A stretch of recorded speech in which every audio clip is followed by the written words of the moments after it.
سلام، در آفساید این هفته میخوایم بریم سراغ سرمربی تیم دلواپسان نظام. البته تو تیم دلارام ها اسمش رو زیاد میبرن، مثلا خود حاجی خاطره همیشه خاطراتی ازش تعریف میکنه. در حال اینکه این مترسک بالاخره متعلق به کدوم جناح بوده هیچ وقت معلوم نشد. ظاهرا خودش هم نمیخواسته که توی هیچ تیمی بازی بکنه و از اونجایی هم که به هیچ کس توی نظامش اعتماد نداشت، از همون روز اول میخش رو اینطوری کوبید.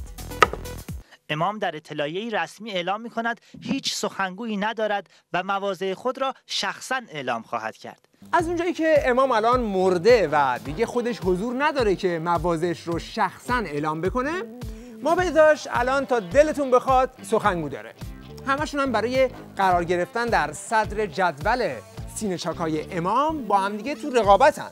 بعد همشون مدعی ها، یعنی اینطوری که اگر با امام کار داری فقط زنگ بزن به من، اینجوری.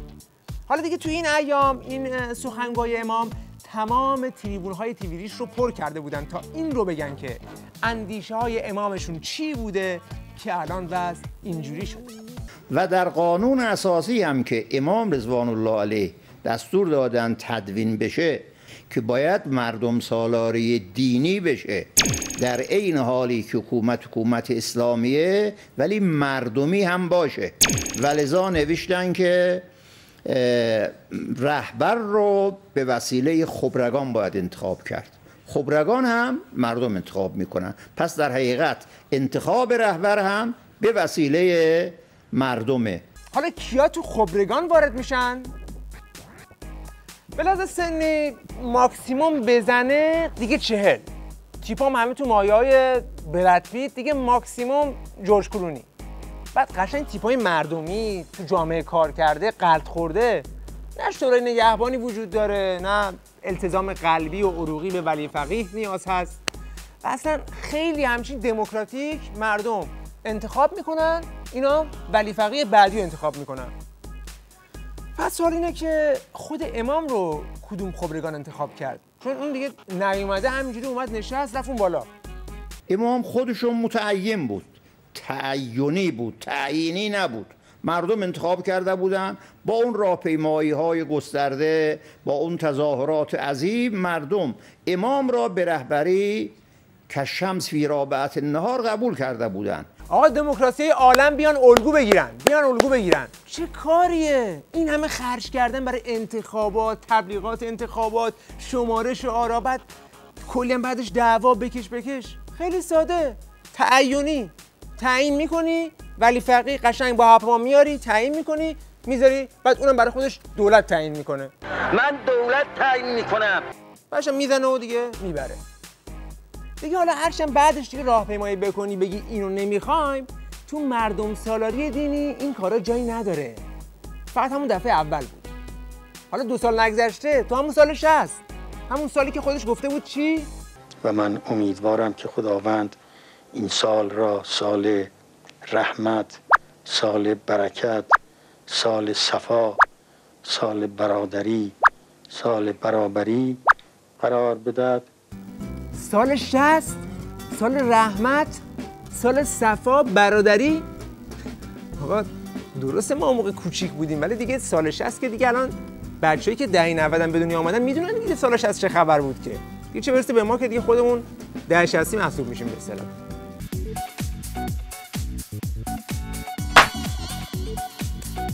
حالا از اینا که بگذریم، چون اینجا آفسایدیم، ما باید یکم بحث ورزشی هم بکنیم. ورزش مورد علاقه امام چی بوده و بازمانده‌هاش چی میگن؟ امام در سخنرانی‌ها فرمودن به دهن این نخست وزیر و دولتی که دستشانده استکبار هست مشت بر دهن اینها میزنم.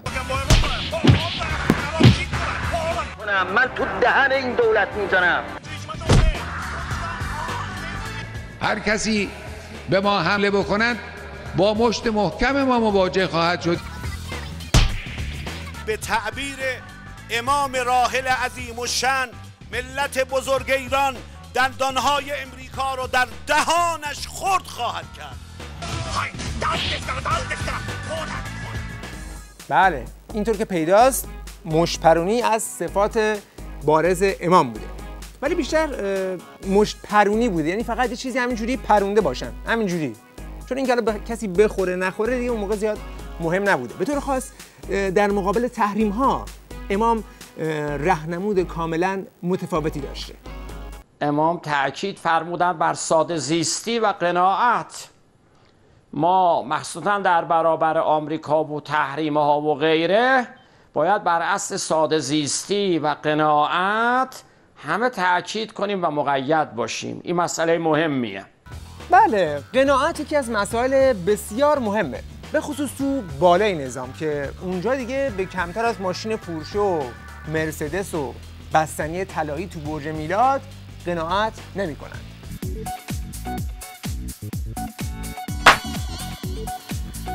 حالا درباره این مردنی خامنه‌ای چی؟ امام راهنمودی نداده بود که چیکار کنن که به این روز نیفته؟ امام می‌فرمودند که پشتیبان ولایت فقیه باشید تا به کشور آسیب نرسد. امام گفته بود پشتیبان ولایت باشید؟ حالا فقط شغل خود امام چی بود؟ اونم ولی فقیه بوده؟ چه جالب، فامیل در اومدن که.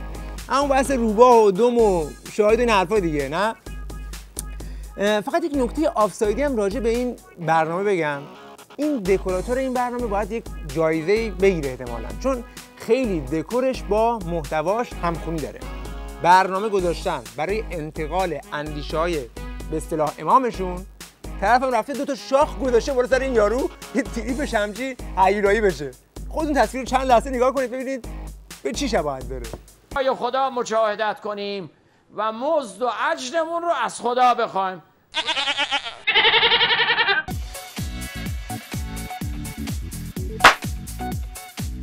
آقا اینم از اندیشه های امامشون.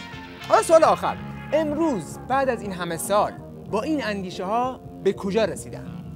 الان هم اگر چنانچه ما در ایران بتوانیم به توصیه های مقام معظم رهبری و به آرمان های امام راحل وفادار باشیم، عمل بکنیم، ببینن که در ایران اسلامی علاوه از استقلالی که نصیب ما شده، آزادی که نصیب ما شده، امنیت و آرامشی که در این کشور هست، از نظر اقتصادی هم وضع ما بهتره و از جهات مختلف از نظر سیاست داخلی، خارجی، بین المللی وضع ما را بهتر ببینن که رو به بهبود هست، که الحمدلله رو به بهبود هست.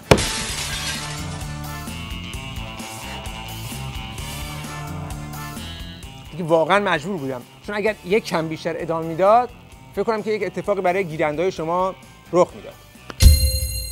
بله، خبر فوری دارین؟ خبر اومده دیگه، من فقط مجبور براتون بخونم. خبرش درباره آخرین وضعیت اندیشه‌های امام در دنیای مجازی است. من ازش میخونم بدون شرح است.